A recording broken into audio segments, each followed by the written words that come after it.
आप सभी का। आप देख रहे हैं भारत 24। मैं हूं आपके साथ पूर्णिमा मिश्रा और वक्त है 4 के वार का, जिसमें सबसे पहले आज बात होगी संसद के विशेष सत्र की। सितंबर में सरकार ने संसद का विशेष सत्र बुला लिया है। क्या तैयारी है सरकार की और विपक्ष पर इसका रिएक्शन क्या है, आपको डिटेल्स दूंगी। अगली खबर आपको बताएंगी पूजा। और देखिए अगली खबर रहेगी मुंबई में इंडिया गठबंधन को लेकर जो बैठक है, बैठक से जुड़ी हर अपडेट आगे मैं आपको बताने वाली हूं कि आज क्या हुआ, अब तक क्या हुआ, आगे क्या होने वाला है, विस्तार से होगी जानकारी। लेकिन अगली खबर आपको बताएंगी पलक। बिल्कुल, मैं आपको बताऊंगी दिल्ली में शिवलिंग के आकार पर लगे हुए फव्वारे पर किस तरीके से सियासत हो रही है, पूरी खबर मैं आपको दूंगी। लेकिन अगली बड़ी खबर बताएंगे मेरे सहयोगी आयुष। मैं आपको बताऊंगा कि किस तरह से दिल्ली में अमेजॉन के मैनेजर की हत्या को लेकर इस पर आरोप प्रत्यारोप के साथ जांच पड़ताल जारी है, क्या अपडेट है। लेकिन उससे पहले एक बड़ी खबर बताएंगी पूर्णिमा। और बड़ी खबर विशेष सत्र को लेकर ही है। तारीख 18 से 22 सितंबर की है। संसद के विशेष सत्र को बुला लिया गया है और संसद के इस विशेष सत्र में 5 बैठकें होने वाली हैं। नए संसद भवन में विशेष सत्र की ये बैठकें होंगी। देखिए, अभी जो सत्र चला था वो पुरानी बिल्डिंग में हुआ था और अब जो अगला सत्र होगा, यानी कि जो विशेष सत्र है, वो नए संसद भवन में होने वाला है। 18 से 22 सितंबर तक संसद का यह विशेष सत्र चलने वाला है।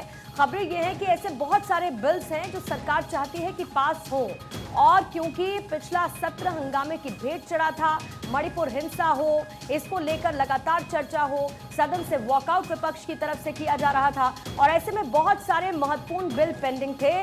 खबर यही है कि 18 से 22 सितंबर तक संसद का विशेष सत्र बुलाया गया है। प्रहलाद जोशी की तरफ से ये जानकारी दी। और जो नया संसद भवन बनकर तैयार है, इसी नए संसद भवन में 5 बैठकें होने वाली हैं और सरकार चाहती है कि बिल को पारित किया जाए। वो बिल जो महत्वपूर्ण है, जनता से जुड़े हुए बिल हैं, उन पर सार्थक चर्चा हो, बहस हो और उन्हें पास किया जाए। इसीलिए 18 से 22 सितंबर तक ये विशेष सत्र बुलाया गया है। लेकिन अगर अंदर की खबर की बात करेंगे तो माना यह जा रहा है कि इस विशेष सत्र में बहुत कुछ महत्वपूर्ण होने वाला है। जाहिर है कि विपक्ष को इसको लेकर अपनी आशंकाएं हैं, विपक्ष इसे लेकर सवाल भी उठाएगा। लेकिन संसद का यह विशेष सत्र सरकार की तरफ से बहुत महत्वपूर्ण माना जा रहा है और सरकार ये चाहती है कि बिल्स पर चर्चा हो, बहस हो और उन्हें पास कराया जा सके। नया संसद भवन, जिसको हालांकि सत्र के लिए इंतजार करना था शीतकालीन सत्र का, लेकिन उससे पहले विशेष सत्र बुला लिया गया है और ये विशेष सत्र अब नए संसद भवन में ही होगा। 5 बैठकें होंगी और कई महत्वपूर्ण बिल पर चर्चा और उनको पास कराने की कवायद भी होगी। और देखिए इस बीच बड़ी खबर, मुंबई पहुंच चुके हैं सोनिया और राहुल गांधी। इंडिया गठबंधन की बैठक में शामिल होंगे। यह बड़ी खबर। देखिए, इंडिया महागठबंधन को लेकर तैयारियां जोरों पर थी और अब नेताओं के पहुंचने का सिलसिला तेजी से आगे बढ़ रहा है। सोनिया गांधी, राहुल गांधी मुंबई में पहुंच चुके हैं। ये बड़ी खबर इस वक्त आपको बता रहे हैं। इंडिया गठबंधन की बैठक में वो शामिल होंगे। और देखिए बड़ी बात यह है कि सबसे बड़ा सवाल यह कि संयोजक कौन होगा। लोगो इस बार जारी हो रहा है और दूसरा, जिस कॉमन मिनिमम प्रोग्राम की बात हो रही थी उस पर भी फैसला होगा, उस पर भी किस तरह से रणनीति बनाई जाएगी, ये तस्वीर भी साफ होने की उम्मीद है। इससे पहले 2 बैठकें हुई, उसमें भी यही उम्मीद थी और एक बार फिर से इस तीसरी बैठक में यही उम्मीद है कि अब कम से कम जो तस्वीरें हैं वो साफ हो। इंडिया महागठबंधन किस तरीके से आगे बढ़ने वाला है, कौन चेहरा हो सकता है, संयोजक कौन होगा और किस रणनीति के तहत में आगे मुकाबला इस बार के चुनाव में किया जाएगा। इस बीच आपको तस्वीरें भी लगातार दिखा रहे हैं। जब राहुल गांधी पहुंचे, सोनिया गांधी पहुंची, मुंबई पहुंचे सोनिया और राहुल गांधी। एक्सक्लूसिव तस्वीरें भी सबसे पहले आपको भारत 24 ने दिखाई थी। इंडिया गठबंधन की बैठक में शामिल होंगे सोनिया और राहुल। और ये देखिए तस्वीरें। आजकल एक और खास बात है कि राहुल के पास ये काले रंग का बैग बार बार नजर आ रहा है। वो लद्दाख जाते हैं तो काले रंग का बैग साथ लेकर जाते हैं, मुंबई आए हैं तो भी उनके साथ में काले रंग का बैग है। अपनी जो मां है सोनिया गांधी, उनके साथ में लगातार राहुल गांधी आगे बढ़ते हुए नजर आ रहे हैं। इस बैठक का हिस्सा दोनों ही बनने वाले हैं। इंडिया में फेस की टेंशन, कैसे लड़ेंगे इलेक्शन, ये सवाल लगातार बने हुए। देखिए ये कुछ पोस्टर्स लगे, देश मांगे नीतीश। नीतीश के समर्थक चाहते हैं कि नीतीश हो पीएम पद के दावेदार। ममता बनर्जी के समर्थक चाहते हैं कि वो हो दावेदार। अखिलेश के चाहते हैं कि वो हो दावेदार। अरविंद केजरीवाल यानी आम आदमी पार्टी के चाहते हैं कि अरविंद केजरीवाल हो दावेदार। इसी तरीके से हर पार्टी के समर्थक यही चाह रहे हैं कि उन्हीं का नेता पीएम पद का दावेदार हो। मुंबई में विपक्ष की बैठक से पहले ही बीजेपी ने मोर्चा खोल दिया। निशाने पर पूरा विपक्ष इस वक्त है और बीजेपी का दावा यह है कि विपक्ष में सिर्फ और सिर्फ टूट नजर आती है। ये मजबूती वाला नहीं बल्कि मजबूरी वाला गठबंधन है। ये तीनों होंगे, सूत होगा, कपास होगा, जुलाहा होगा, तभी विकास की बुनाई होगी। यहां न नीति है, न नेता है, न नीयत है। और इसीलिए मैं कहता हूं आज की ये जो घमंडिया मीटिंग मुंबई में होने वाली है, इस मीटिंग को अगर एक हिंदी के मुहावरे में कहा जाए तो वो मुहावरा होगा, न सूत न कपास जुलाहो में लट्ठम लट्ठा। न सूत न कपास, न नीति न नियत, और जुलाहों में लट्ठम लट्ठा। सारे नेता लट्ठम लट्ठा, मैं पीएम, तू नहीं मैं, यही करने वाले हैं। न सूत न कपास जुलाहों में लट्ठम लट्ठा, ये कहकर एक बड़ा हमला बीजेपी ने बोल दिया कि है कुछ नहीं, लेकिन फिर भी दावेदारी इतनी ज्यादा है।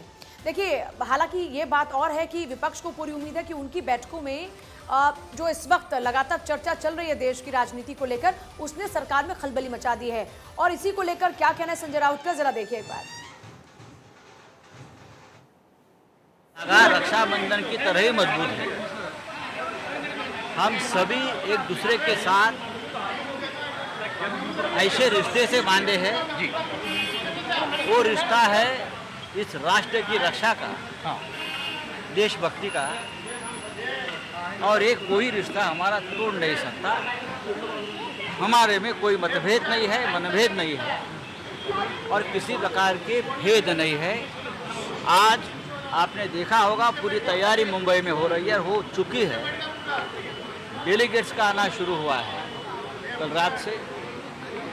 आज शाम को बैठक की शुरुआत होगी, कल तक चलेगी, और देश के सामने एक बहुत बड़ा एक एक्शन प्लान लेकर हम जाएंगे। तो देखिए, अब लगातार आप देख रहे हैं कि एक तरफ जहां विपक्षी पार्टियां कह रही हैं कि हमारी एकता ने सरकार में खलबली मचा दी है, तो दूसरी तरफ सरकार का ये दावा है, खासतौर पर बीजेपी लगातार हमला कर रही है कि साहब कुछ होने वाला नहीं है, सिर्फ ये खामखा इस तरह की बैठकें चल रही हैं, मजबूती है नहीं, मजबूरी है, डर ने इन सबको एक साथ लाकर खड़ा कर दिया है। हालांकि गठबंधन को लेकर बार बार ये भी सवाल दागे जा रहे हैं कि यह घमंडिया गठबंधन है, बीजेपी बार बार यह हमला बोल रही है। इससे तक विपक्षी पार्टियां कह रही हैं कि मजबूती के साथ आगे बढ़ रहे हैं, और बीजेपी पूछ रही है बार बार कि यहाँ पर चेहरा कौन, चेहरा तो बताइए, क्योंकि हर कोई तो मैं पीएम कर रहा है। वहीं आपने सुना ममता बनर्जी ने कहा कि चेहरा इंडिया होगा। इसी तरीके से अब तो जब बात नीतीश कुमार की होती है तो वो संयोजक भी नहीं होंगे, ये तक वो कह चुके हैं। तो आप इस तरह देखें अगर सिलसिलेवार तरीके से, तो अभी जो रणनीति है वो यही रहने वाली है कि किस तरीके से सबको साथ लेकर आगे बढ़ा जाए। हालांकि शरद पवार की स्थिति अभी तक साफ नहीं, बैठक में नजर आ रहे हैं, सुप्रिया सुले भी नजर आ रही हैं, लेकिन अजीत पवार को लेकर दिए गए बयान के बाद में ये सवाल उठे कि अजीत पवार के प्रति ये सॉफ्ट कॉर्नर आखिर क्यों। इस बीच देखिए, ममता बनर्जी जिस तरीके से लगातार आक्रामक होकर सरकार को घेरती हुई नजर है। उन्होंने कहा कि साहब देखिए, 2 बैठकें हुई हैं तो 200 रुपए कम आपको करने पड़ गए। मतलब विपक्ष ये बताने की बार बार कोशिश कर रहा है कि आप चाहे हमको कितना ही नकारते रहें, लेकिन डर तो आपको भी लग रहा है। और जब आप हमारे कुनबा बढ़ाने की बात करते हैं तो आप अपनी तरफ भी देखिए, कुनबा बढ़ाने की जरूरत आपको भी पड़ रही है। और इसी तरीके से वार पलटवार का सिलसिला लगातार तेजी से आगे बढ़ रहा है। अखिलेश सोलंकी जुड़ रहे हमारे साथ में, सीधे अखिलेश का रुख करते हुए।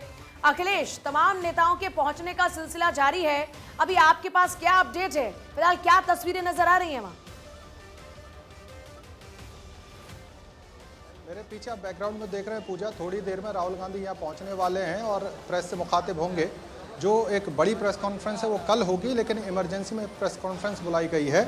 और बड़ी बात यह, जो मुद्दा आप सवेरे से उठा रहे हैं उसको लेकर कहीं ना कहीं कांग्रेस पार्टी भी परेशान है। और जो जयराम रमेश ने ब्रीफ किया हल्के में भी, कि उन्होंने ये कहा है कि जिस तरह की खबरें छपी हैं कन्वीनर को लेकर, पीएम पद को लेकर, उसको लेकर पीएम पद को लेकर राहुल गांधी बात रख सकते हैं। बड़ी बात यह है कि कल जो होगी मुकम्मल पीसी होगी, उसके पहले इमरजेंसी में ये पीसी है। दूसरा जो सत्र बुलाया है सरकार ने अलग से सितंबर में विशेष सत्र, उसको लेकर भी राहुल गांधी अपनी बात रख सकते हैं। तो बड़ी जानकारी है, राहुल गांधी यहाँ पहुँच चुके हैं, मल्लिकार्जुन खड़गे यहाँ पर मौजूद हैं और सोनिया गांधी यहाँ पर पहुँच चुके हैं। तो राहुल गांधी थोड़ी देर में प्रेस के सामने अपनी बात रखेंगे। ये प्रेस कॉन्फ्रेंस से ज़्यादा प्रेस ब्रीफिंग के तौर पर होगी। राहुल गांधी ज़्यादा सवालों का जवाब नहीं देंगे, आज अपनी बात रखेंगे थोड़ी देर में। पूजा।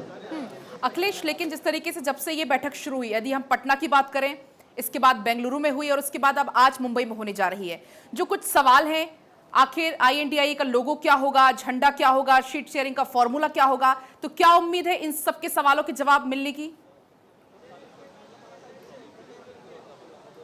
बिल्कुल, ये तमाम मुद्दे कल की बैठक में तय होंगे, क्योंकि आज ये ब्रीफिंग है राहुल गांधी को। उसके बाद एक औपचारिक डिनर दिया गया उद्धव ठाकरे की तरफ से आज। कल बैठक होगी और उसमें कन्वीनर को तौर पर भी कौन होगा इसको लेकर भी मंथन होगा। एक 11 सदस्यीय समिति यहाँ पर बन सकती है, जिस तरह की खबरें हैं। लोगों का विमोचन हो सकता है, नाम को लेकर जिस तरह से इंडिया है उसका लोगो क्या होगा, कन्वीनर कौन होगा और एक किस तरह से सरकार को घेरें उसको लेकर एक समिति बन सकती है, जो जानकारी हमारे पास आ रही है अभी। तो राहुल गांधी की इस ब्रीफिंग के बाद काफ़ी कुछ तस्वीर साफ हो सकती है, जिस तरह से जानकारियां छन के आ रही है। लेकिन असली जो बैठक है वो कल होगी। कल सवेरे 10 बजे से औपचारिक बैठक होगी और कल काफ़ी कुछ तय होगा। लेकिन उसके पहले राहुल गांधी की इमरजेंसी में इस ब्रीफिंग का मतलब यह है कि कुछ बड़ा हमला सरकार पर वो कर सकते हैं। ब्रीफिंग के जरिए सरकार पर अटैक करने के लिए वो आ रहे हैं। और जैसे मैं कह रहा था कि जयराम रमेश ने साफ कहा है कि जो अखबारों में आज खबरें छपी हैं उसको लेकर राहुल गांधी अपनी बात रख सकते हैं। जी, प्रेस कॉन्फ्रेंस में सिर्फ कांग्रेस के ही नेता रहने वाले हैं, इंडिया के नेता भी होंगे? अखिलेश, दो ही नेता रहेंगे, जयराम रमेश और राहुल गांधी। ये जो पीसी है बेसिकली राहुल गांधी की पीसी है, इंडिया की पीसी नहीं है। इंडिया की पीसी कल होगी, जिस तरह से जानकारी है। जी अखिलेश, आप रहिएगा हमारे साथ। देखिए, महत्वपूर्ण बैठक है। आज 5 बजे की खबर है, राहुल गांधी एक प्रेस कॉन्फ्रेंस करने वाले हैं। कल बैठक में बहुत सारे मुद्दों पर चर्चा होने वाली है, क्योंकि मुंबई में INDIA गठबंधन की बैठक से पहले जिस तरीके के डेवलपमेंट्स हुए, कुछ तस्वीरें देखने को मिली। एनसीपी के नेता जितेंद्र आभार ने बीजेपी पर निशाना साधा। अखिलेश क्योंकि वहीं पर मौजूद हैं, जितेंद्र आभार के साथ उन्होंने जो खास बातचीत की, क्या कहा, आपको सुनवा देते हैं। जितेंद्र जी मेरे साथ हैं। सर, जिस तरह से सवाल खड़े किए जा रहे हैं, लीडरशिप को लेकर सवाल पूछे जा रहे हैं, तमाम तरह के अटैक बीजेपी की तरफ से किए जा रहे हैं, घमंडिया गठबंधन कहा जा रहा है, क्या कहेंगे? ऐसा है, जब आदमी भूखला जाता है तब ये सवाल शुरू कर देता है। हमारी मीटिंग हम कर रहे हैं, हम कोई तुम मीटिंग करते हो तो हम सवाल पूछते हैं क्या आपसे? हम नहीं पूछते हैं। एजेंडा क्या आज की, अगर आज और कल की जो मीटिंग है? कल जो प्रेस कॉन्फ्रेंस होगी उसमें इस बड़े हमारे सब लीडर आपको एजेंडा बता देंगे। जिस तरह से कहा जा रहा है कि कन्वीनर को लेकर लड़ाई है, कोई कन्वीनर को लेके लड़ाई नहीं है, किधर भी लड़ाई नहीं है। तुम आपकी वही अफवाहों पे भरोसा मत रखो। मुंबई में वैसे समंदर से निकलने वाली वो जो ये रहती है ना लहरें, वैसे अफवाहें आती है फिर कम होती है, फिर आती है फिर कम होती है। 3 बैठक, तीसरी बैठक, और बैठक के बाद कितना कंसोलिडेशन आया है विपक्षी एकता में? आपको देख रहे हैं ना, माहौल देख रहे हैं ना मुंबई में, तो यही कंसोलिडेशन है। जब भी सवाल हो रहे हैं तो फेस रीडिंग बड़ी देखी जा रही, नेताओं की बॉडी लैंग्वेज देखी जा रही। आप क्या दिखाना चाहेंगे बीजेपी वालों को इस बॉडी लैंग्वेज के जरिए? हमारी बॉडी लैंग्वेज देख के ही तो वो डिस्टर्ब हो गए हैं। तो देखिए, बीजेपी डिस्टर्ब हो गई, एनडीए डिस्टर्ब हो गई। जितेंद्र आहड़ ये बता रहे हैं कि किस तरह से विपक्षी एकता जो है उसको लेकर बीजेपी डरी हुई है। हालांकि गठबंधन में क्या कुछ शक्ल बनेगी, क्या आगे चीजें बढ़ेंगी, इसको लेकर देखना दिलचस्प होगा। कैमरा पर्सन आशु के साथ अखिलेश सोलंकी, 1224।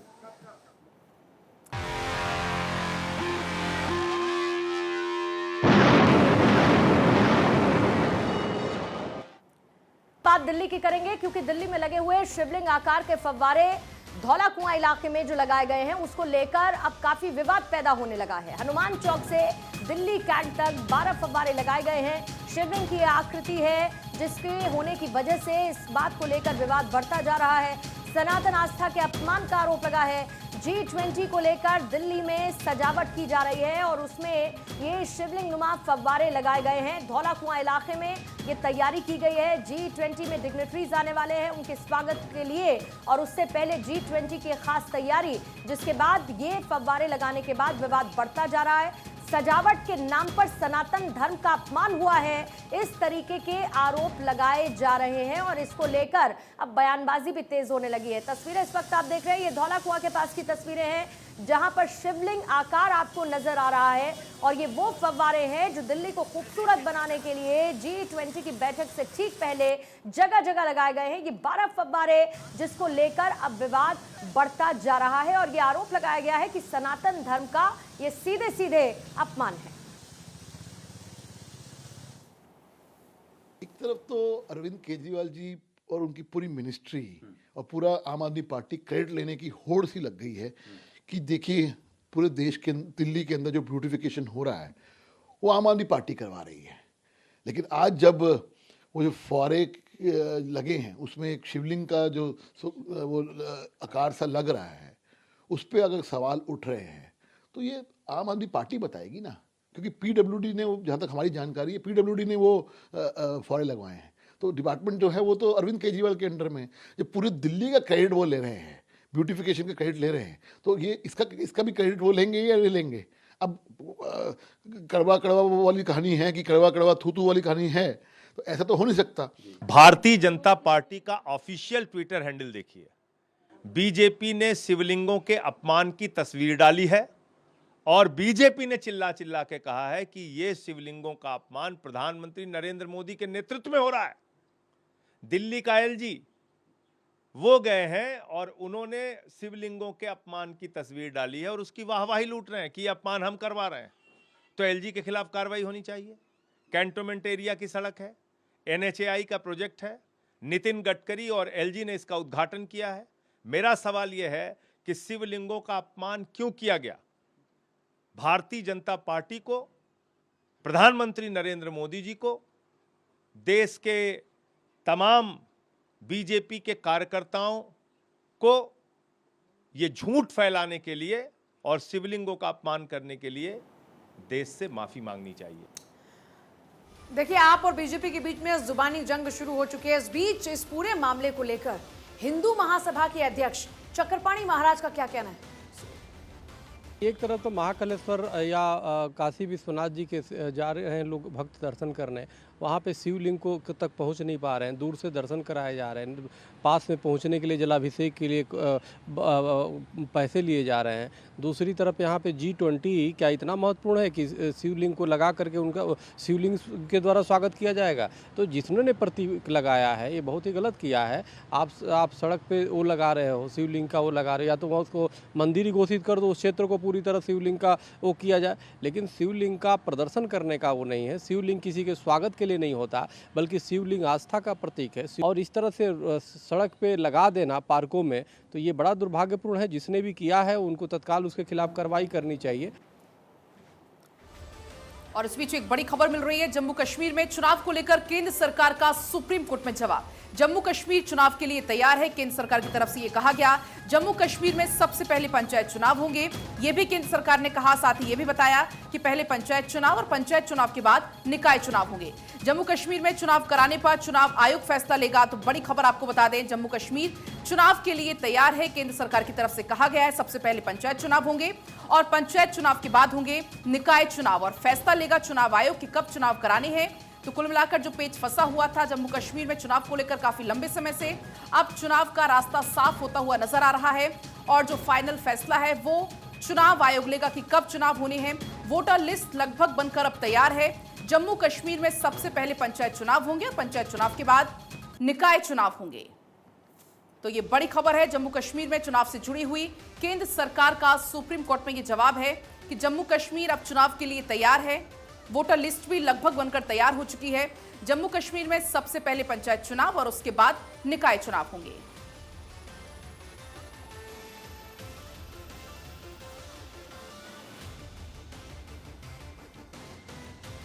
और इसी बीच एक बड़ी खबर, जम्मू कश्मीर में 8 भगोड़े आतंकी गिरफ्तार किए गए हैं। एसआईए की टीम ने सभी 8 आतंकियों को पकड़ा है। करीब 30 साल से ये फरार थे। सरकारी नौकरियों से भी ये आतंकी जुड़े हुए थे और इन सभी को गिरफ्तार किया गया है। 8 आतंकी जो लगभग 30 साल से फरार चल रहे थे। एसआईए की टीम ने इनको पकड़ा जो एक वक्त पर सरकारी नौकरियों से भी जुड़े थे। अब इनसे तमाम पहलुओं पर पूछताछ की जा रही है। किस गिरोह से कब तक ये जुड़े रहे, किन किन घटनाओं में शामिल थे, क्या पाकिस्तान से भी कोई लिंक था, ये तमाम सवाल इनसे पूछे जाएंगे। बड़ी और अहम खबर, जम्मू कश्मीर में 8 भगोड़े आतंकियों को गिरफ्तार किया गया है। एसआईए की टीम ने कार्रवाई करते हुए इन 8 को दबोचा जो करीब 30 साल से फरार चल रहे थे और आखिरकार इनको गिरफ्तार करने में कामयाबी मिली है। एसआईए टीम ने इन 8 आतंकियों को गिरफ्तार कर आगे कार्रवाई शुरू कर दी है। दिल्ली के भजनपुरा में हुए हत्याकांड का सबसे बड़ा किरदार अब पुलिस की गिरफ्त में पहुंच चुका है। लेकिन इस हत्याकांड का मुख्य आरोपी गिरफ्तार हुआ तो सामने आया एक ऐसे हत्यारे का सच जिसने फिल्मों को देखकर जुर्म का रास्ता चुना और फिर उस जुर्म के रास्ते पर इतना आगे बढ़ गया कि जुर्म की दुनिया को ही उसने अपना पूरा भविष्य मान लिया। लेकिन जराइम के संसार के रास्ते कितने भी मखमली क्यों न हो, खत्म होते हैं अंधेरी कोठरी में, जहां पहुंचा है दिल्ली के भजनपुरा का माया आरोपी।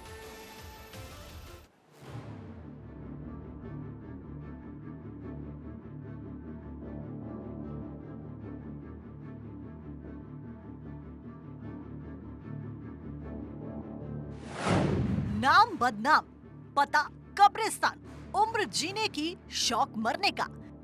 इन चंद फिल्मी लाइनों के साथ भजनपुरा के माया की इंस्टाग्राम प्रोफाइल शुरू होती है।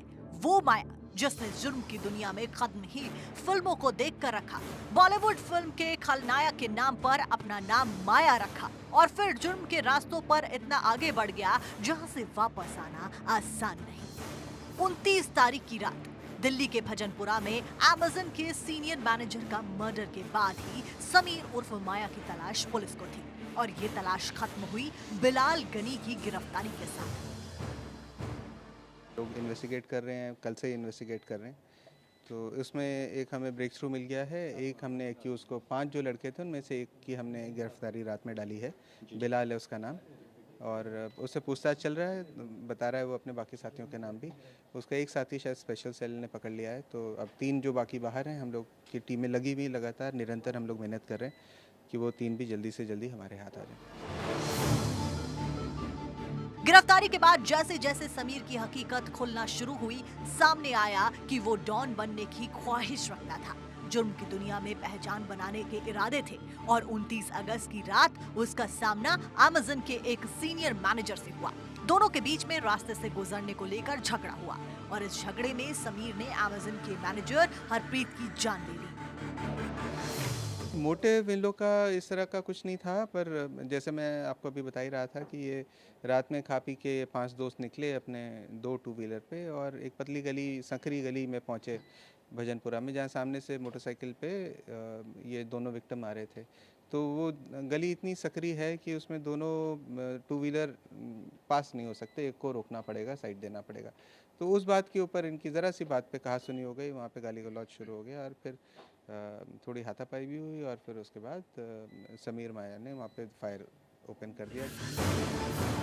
48 घंटे के अंदर आरोपी गिरफ्तार हुआ तो सामने आया फिल्मी सपने देखने वाला बिलाल डॉन बनने के सपने देखा करता था, मगर उसके सपने उसे सीधे सलाखों के पीछे लेकर पहुंचे जहां समीर अपने जुर्म की भरपाई करेगा।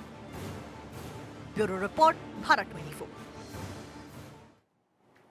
और बड़ी खबर यह है कि दिल्ली में G20 को लेकर चाक चौबंद सुरक्षा व्यवस्था कर दी गई है। होटल ली मेरिडियन के बाहर कमांडोज की तैनाती हो चुकी है और दिल्ली के आसमान में गश्त इस वक्त हेलीकॉप्टर करते हुए नजर आ रहा है। होटल ली मेरिडियन पर सेना ने हेलीकॉप्टर उतार दिया है।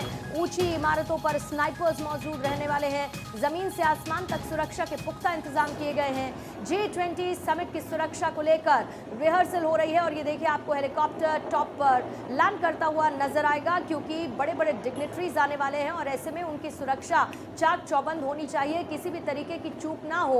और खास तौर पर ये पूरा वीवीआईपी इलाका है, इसीलिए रिहर्सल की जा रही है कि 3 दिन तक चलने वाली G20 की इस बैठक को लेकर सुरक्षा कैसे पुख्ता की जाएगी, रूट्स क्या रहने वाले हैं, क्योंकि 3 दिन तक कर्फ्यू जैसे हालात नजर आने वाले हैं। 3 दिन तक लॉकडाउन जैसी स्थिति आपको इस इलाके में नजर आएगी, क्योंकि यहाँ पर मूवमेंट पूरी तरीके से ब्लॉक कर दिया जाएगा G20 के डिग्नेटरीज की मौजूदगी के चलते। और जो ऊंची इमारतें हैं बाकी आसपास की, वहां पर स्नाइपर्स की भी तैनाती की गई है। किसी भी संदिग्ध स्थिति से निपटने के लिए न सिर्फ सड़क पर बल्कि इमारतों के ऊपर आसमान से पैनी नजर रखी जा रही है ताकि सुरक्षा व्यवस्था ठीक रह सके। वीवीआईपीज़ की मौजूदगी होगी और 3 दिन G20 की मेजबानी क्योंकि भारत कर रहा है और इसीलिए इन 3 दिनों को बहुत महत्वपूर्ण माना जा रहा है।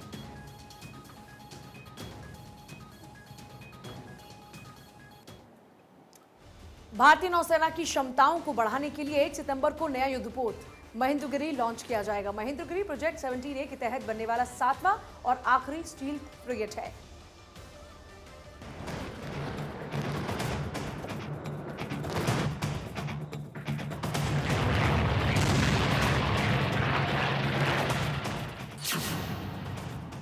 समुद्र में बढ़ेगी भारत की ताकत।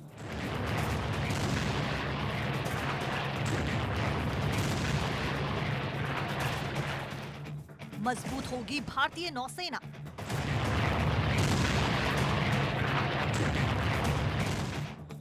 एक सितंबर को लॉन्च होगा महेंद्रगिरी।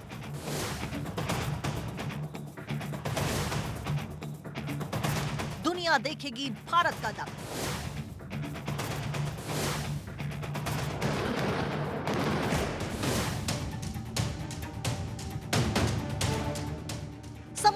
भारत की और ताकत बढ़ने वाली है।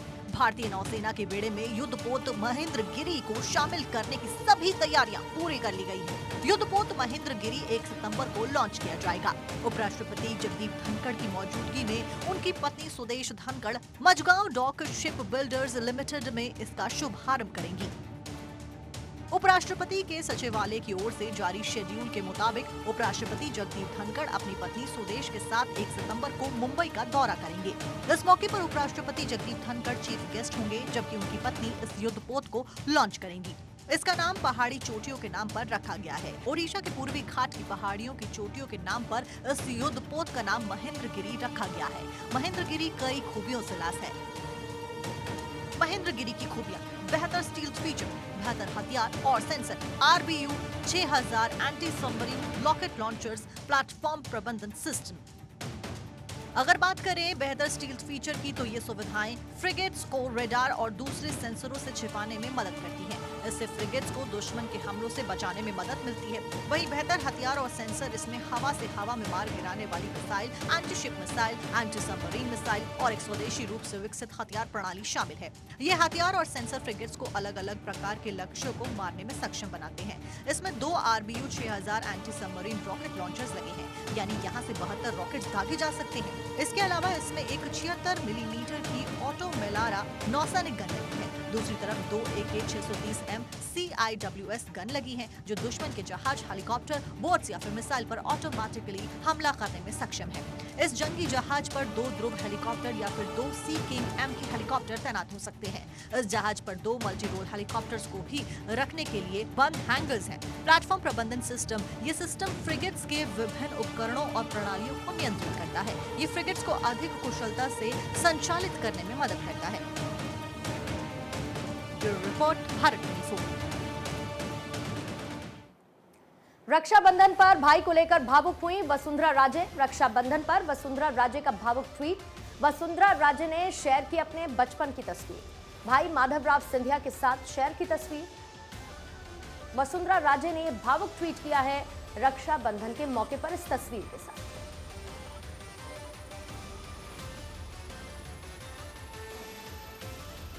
और वो लिखती है, वैसे तो हर दिन मुझे भाई की कमी खलती है, लेकिन रक्षाबंधन पर उनकी यादें आंखें भिगो देती हैं। इस वर्ष राखी 2 दिन मनाई जा रही है। आज बहनों को भाई की कलाई पर राखी बांधते देख हृदय कहता है, काश मेरे भाई भी मेरे साथ होते, मैं भी उन्हें राखी बांधती और उन्हें मुस्कुराता देख उनकी बलाएं लेती। आज भले ही भाई मेरे साथ ना हो, लेकिन राजस्थान परिवार के रूप में करोड़ों भाई बहनों का साथ ईश्वर ने मुझे दिया है। मैं जब आप सभी को मुस्कुराते देखती हूँ तो वो कमी कहीं ना कहीं पूरी हो जाती है।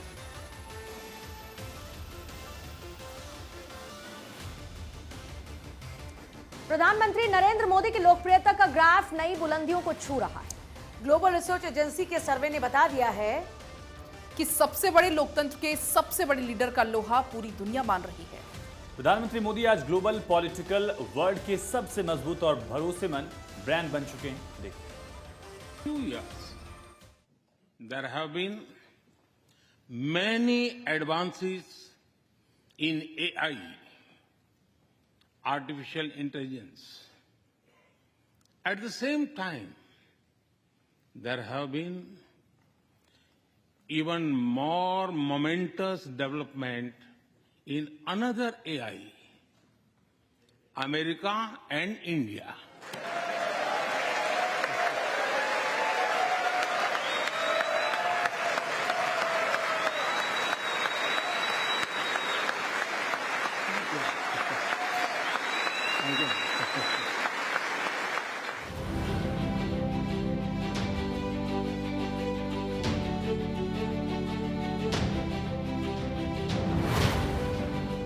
भारत बढ़ रहा है, भारत का सम्मान बढ़ रहा है, भारत की पहचान बढ़ रही है और ये सब हो रहा है प्रधानमंत्री नरेंद्र मोदी के करिश्माई नेतृत्व की बदौलत। स्ट्रॉन्ग लीडरशिप और एफिशिएंट पॉलिसीज की बदौलत ब्रांड मोदी का सिक्का आज पूरी दुनिया पर चल रहा है। पीएम मोदी पर लोगों का भरोसा लगातार बढ़ रहा है। दुनिया के सबसे बड़े लोकतंत्र का नेतृत्व कर रहे नरेंद्र मोदी ग्लोबल मंच पर न सिर्फ मजबूत भारत की छवि गढ़ रहे हैं, अपनी लीडरशिप का लोहा दुनिया के बड़े बड़े नेताओं को भी मानने पर मजबूर कर रहे हैं। अमेरिकी प्रेसिडेंट जो बाइडेन हो या रूस के राष्ट्रपति व्लादिमीर पुतिन, दोनों ही मोदी को अपना करीबी दोस्त बताते हैं। ऑस्ट्रेलिया के पीएम एंथनी एल्बनीज उन्हें बॉस कहते हैं, तो पापुआ न्यू गिनी के पीएम उनके पैर छूकर उनका स्वागत करते हैं। पीएम मोदी पर लोगों के बढ़ते भरोसे को आंकड़े भी साबित कर रहे हैं। 24 देशों में किए गए ग्लोबल रिसर्च के आंकड़े भी बता रहे हैं कि कुशल नीति और नेतृत्व की बदौलत आज ब्रांड मोदी लोगों के भरोसे का दूसरा नाम बन चुके हैं। दुनिया के करीब 31,000 लोगों के बीच किए गए रिसर्च के आंकड़े बताते हैं कि प्रधानमंत्री नरेंद्र मोदी ही ग्लोबल लीडर हैं। देश और दुनिया का उनके ऊपर भरोसा बढ़ा है और देश में ब्रांड मोदी हर बीतते दिन के साथ और भी ज्यादा मजबूत हो रहा है। हर 10 में से 8 भारतीयों का मोदी पर भरोसा है। 79% लोग करते हैं पीएम मोदी पर भरोसा।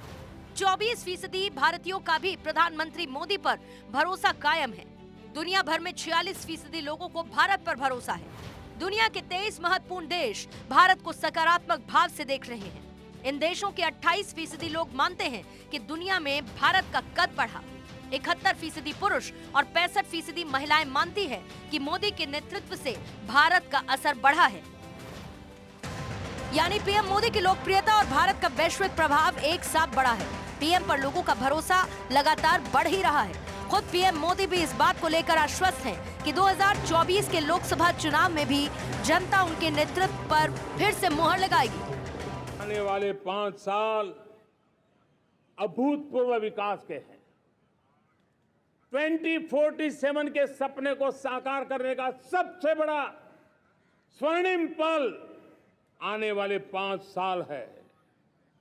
और अगली बार 15 अगस्त को इसी लाल किले से मैं आपको देश की उपलब्धियां, आपके सामर्थ्य, आपके संकल्प, उसमें हुई प्रगति, उसकी जो सफलता है, उसके गौरवगान, उससे भी अधिक आत्मविश्वास के सामने आपके सामने मैं प्रस्तुत करूंगा।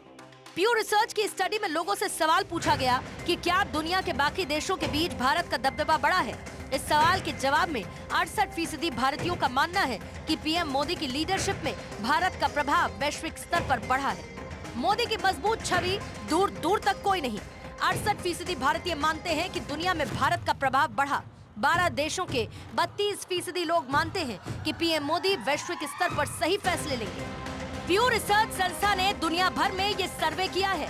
ये सर्वे भारत के अलावा दुनिया के 23 दूसरे और देशों में किया गया है। इस सर्वेक्षण में कुल 30,861 लोगों की प्रतिक्रिया को शामिल किया गया। सर्वे 20 फरवरी 2023 से लेकर 22 मई 2023 के बीच में पूरा किया गया है।